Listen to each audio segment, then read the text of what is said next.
So if you're new here, welcome to the Astrology of Things.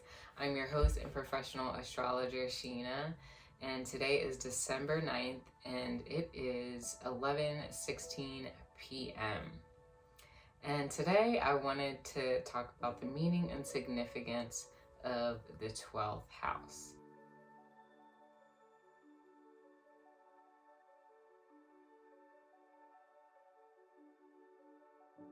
Now, the natal 12th house in astrology is a cadent house.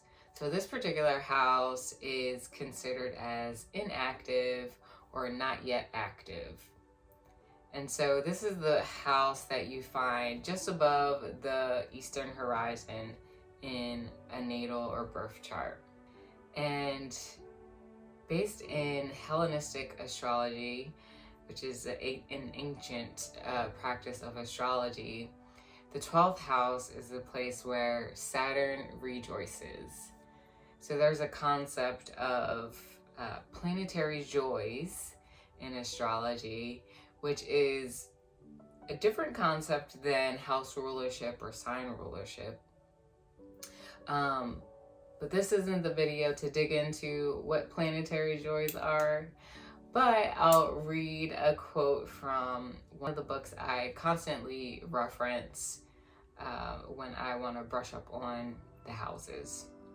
In Deborah Holding's book, Temples of the Sky, she mentions that when a planet is in a house, in its planetary joy, or in the house that it rejoices in, the house offers an environment that is appropriate, supportive, and in keeping with natural influences of that planet.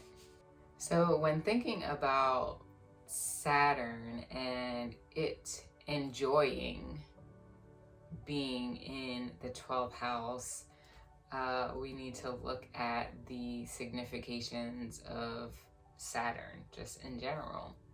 So Saturn is a planet of limitation, restriction, regeneration. It's the planet of cycles, time. It gives us the lessons in life. And being that Saturn enjoys being in the 12th house, we can start to think, well, what draws these, or how are these two elements in astrology correlated? So in order to think about the correlations between Saturn and the 12th house, I found a quote in one of my favorite books by Colson Turnbull called The Divine Language of Celestial Correspondences. And the quote reads, "The mystic must first learn the lesson of Saturn, and his path is lighted from that time on. His memory is recovered, the eternal productive principles inherent in the soul are known, and man becoming king coordinates as he will with form. He is ready for the full baptism of the soul." So I take that to mean that we are given lessons, opportunities, and challenges in life that require us to face a side of ourselves that we kind of don't want to take responsibility for or accept about ourselves. So I found that the energies in the 12th house are those that need to be developed and realized in order for us to get to understanding our core character and identity, which in turn feeds into our soul's journey. The energies in this particular house hold the missing key or the missing puzzle piece that we need to fully realize our mission. So in that light, it's also a place of discomfort. So that being said, for one reason or another, the energies placed in this particular house tend to be underdeveloped, immature, or not realized or even repressed, because the native either isn't aware that this energy is here, or there have been life experiences where this particular individual has kind of shoved or pushed this energy into this hiding spot. And it could be due to a multitude of reasons. This person could, or the native could be insecure about what's here. They may be embarrassed about what's here. They may not know how to use these energies properly, or they might not be confident enough in the energies that they have in this 12th house. And so they continue to be pushed away. So in order to get us, or the native, out of this hiding pattern that they have with the 12th house, we're sent life lessons, tough lessons, challenges, and opportunities that try to get us to get back to this energy, or get acquainted with the energy that's in this 12th house. And so the more we deny, reject, repress the energies in this house, the more buildup is gonna occur here, and the more times we're gonna have to replay these lessons that are continually being thrown at us so that we face this energy. And these lessons are coming in similar themes, but in kind of different forms, trying to get us to take a look at and accept what's here, or to develop the energy that's here. So the more we deny, reject, and repress and hide this energy, the more it pushes us into a place of unraveling. The 12th house is typically known for self-undoing and getting to a point where you're in the dark night of the soul, and you're in a place where you're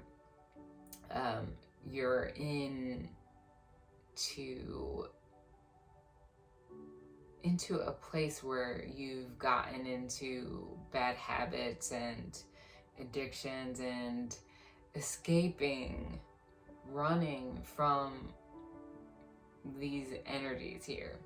But as I mentioned, we're gonna continually get these lessons thrown at us so that we can face ourselves, so that we can become self-aware, and so that we can develop and bring these energies up out of hiding. So I think the 12th house is a really misunderstood and overlooked house, because I think here is where you find your most hidden talents and gifts that are ready to be nurtured and worked on and worked with, so it grows and transforms into something that you would have never expected. So let's use a example of hiding energy in this 12th house. So let's say there's someone, they have a talent of singing. They have a beautiful voice, right? And so they know they have this voice because they're in the shower and they're singing and it sounds amazing, right? But no one else knows. Like, they don't even sing in front of their family or their closest friends. It's really just a personal, a personal talent of theirs that they don't want to show anyone. And so part of the reason that they're not singing for people is that they don't know how to use it, or they don't know the value or benefits of it.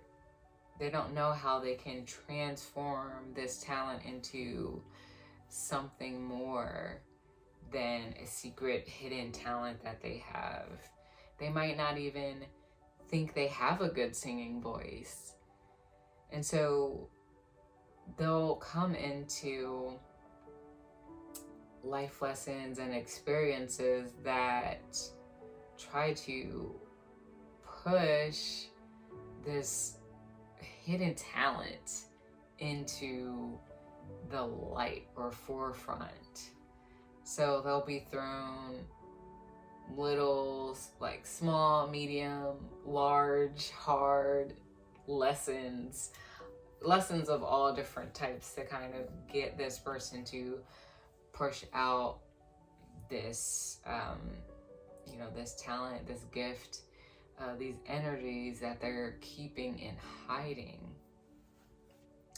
So in a life circumstance or opportunity could come in the form of, let's say, the person's best friend's getting married. And so the best friend is like, hey, do you know of any singers? I really need somebody to sing at my wedding. And the person's like, oh no, I don't know any singers. And so, time goes by, the best friend found a singer for the wedding. So the wedding's here, right? The day of the wedding, and turns out that the singer that the best friend booked is sick. So they can't make the wedding, they can't sing, their voice is hoarse. And so your best friend is like, they don't know what to do, and they're having a panic attack about, like, what are they going to do about this part? It's a very important part. And so at the last minute, you make a last minute decision on the fly to get up there and sing. And when you're done, everyone's like confused. They're like, you sing? Like, since when do you sing? Like, why didn't we know about this? So that's just an example. And of course it could go in thousands of different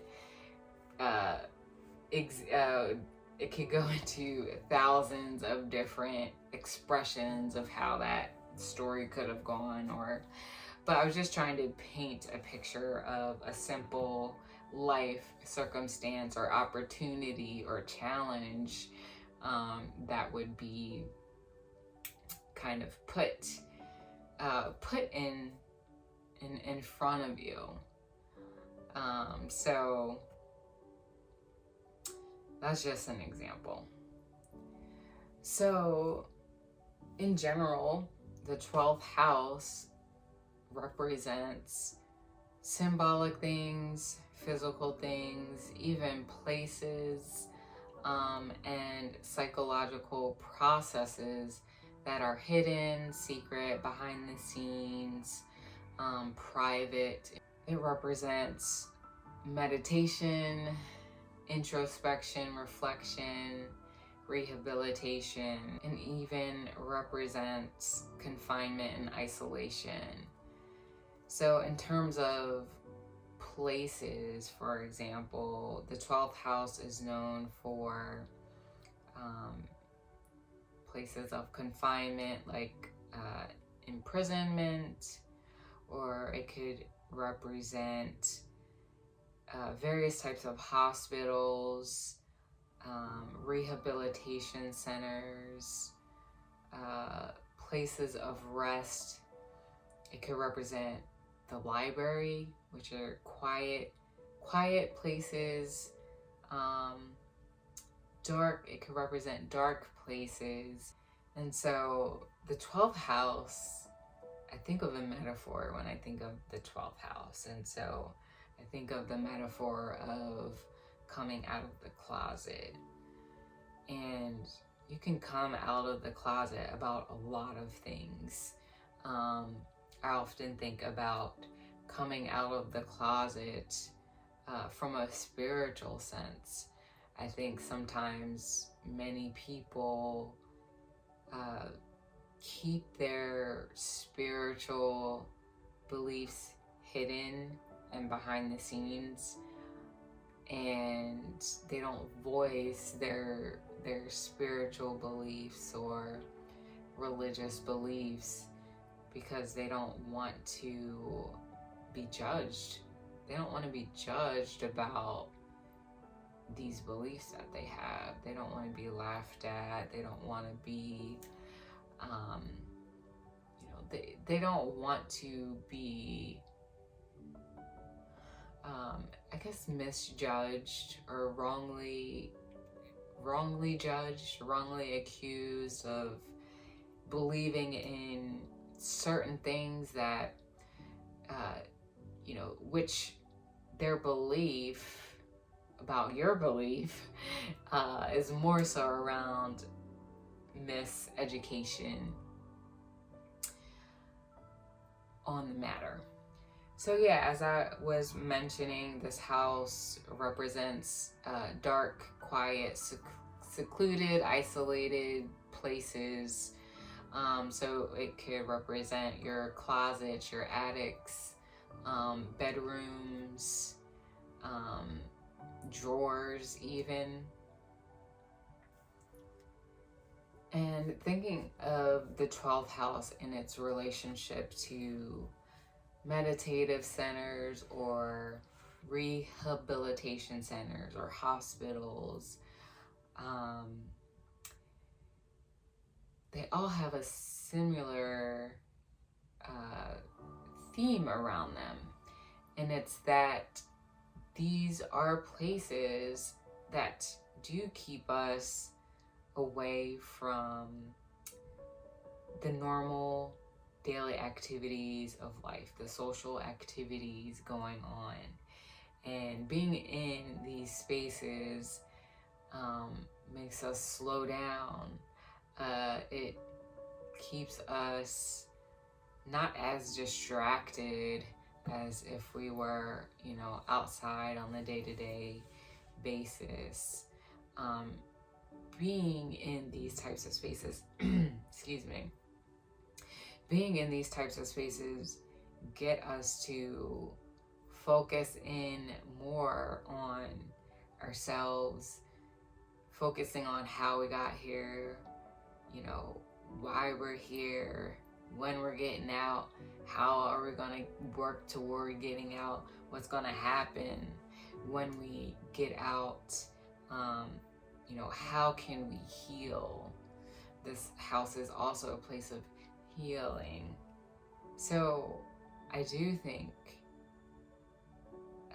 this house tends to get a bad rap because of the side of it that is tied to self-undoing, unraveling oneself, and then what comes after the self-undoing. And so self-undoing can be sometimes tied to the aforementioned places, like, for example, rehabilitation centers. So for example, let's say someone is looking to begin recovery in begin recovery from a drug abuse situation. And they go into this rehabilitation center and they're able to work and improve their habit. They're able to work toward healing themselves physically, mentally, even emotionally. And so the 12th house is a place where people can begin to do that after they've, gotten to a dark place in life. Now, I did also want to talk just quickly about derived houses in astrology and how we can look at the 12th house in a different way. So based in derived houses, we can start learning more about different aspects in our chart. So the 12th house represents your mother's siblings. So why does it represent your mother's siblings? Well, from what I practice, the 10th house represents the mother. And so if you count 3 houses from the 10th house, you get the 12th house. So 10, 11, 12. So yeah, the 12th house represents your mother's siblings.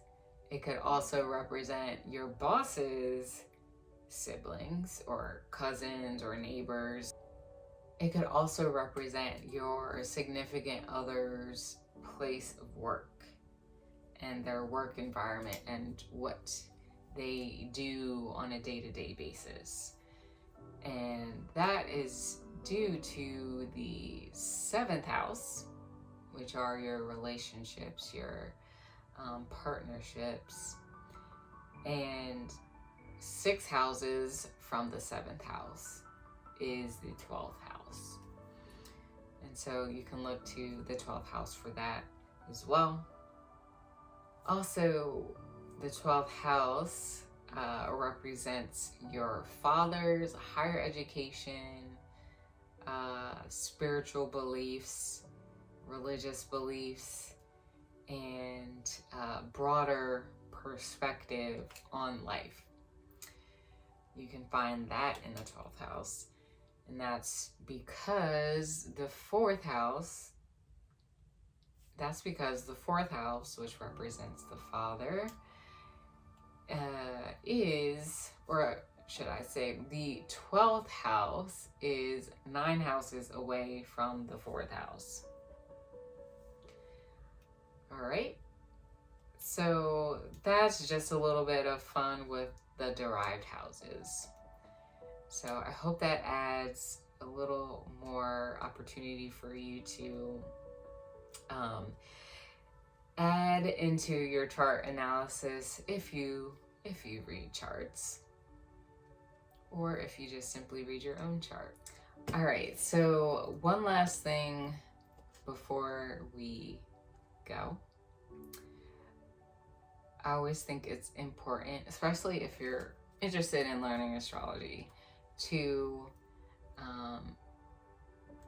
get books written by astrologers.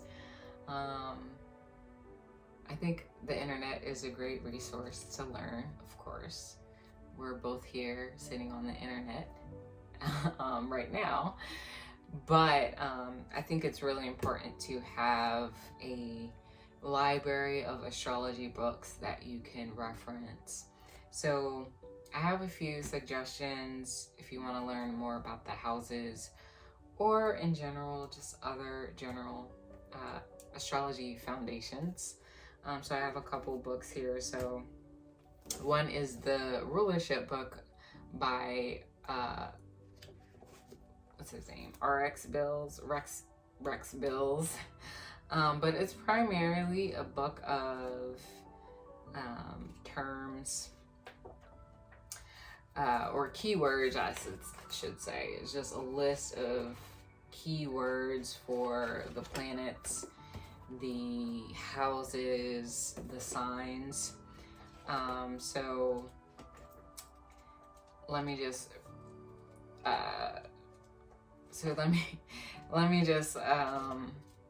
page to the 12th house. Let me see.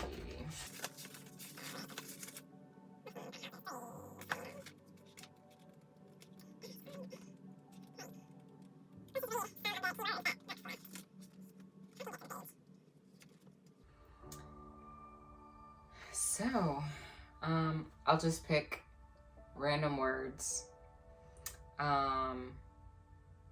Anxieties, asylums, aunts and uncles, and I mentioned that. Blackmail, bondage, clinics, concentration camps, brotherhoods, disappointments, drugs, elephants.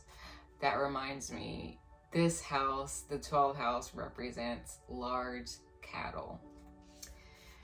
And I don't quite know why that is. So that's probably why I didn't mention it. We also have escape, exiles, losses, monks, morgues, plagues, rest homes, restraints, restrictions, seclusion, sleep. That's another good one. Sleep for sure. Trials, troubles, and tribulations. And I'll leave it at that for this book. A couple more. Horoscope Symbols by Robert Hand. Definitely a good, actually one of my favorite go-tos. I think I have a lot of favorite go-tos, so okay. Then The Houses, Temples of the Sky by Deborah Holding. And then another one of my favorite, The Divine Language of Celestial Correspondences by Colson Turnbull. So I hope seeing those books help. I might add them to the description when we're finished, or when I'm finished uploading this video. And I hope you were able to learn something new today. There's always so much to uncover in these videos, and I'm trying to keep them short. Alrighty. And so before you go, I did just want to say that the 12th house represents endings, and usually with endings, usually with endings comes a new beginning, and things will always come full circle. We are always in a constant cycle. Cycles are a part of life. We have daily cycles, monthly cycles, yearly cycles. So just remember that endings always are the start of new beginnings. And on that note, I'll see you in the next video.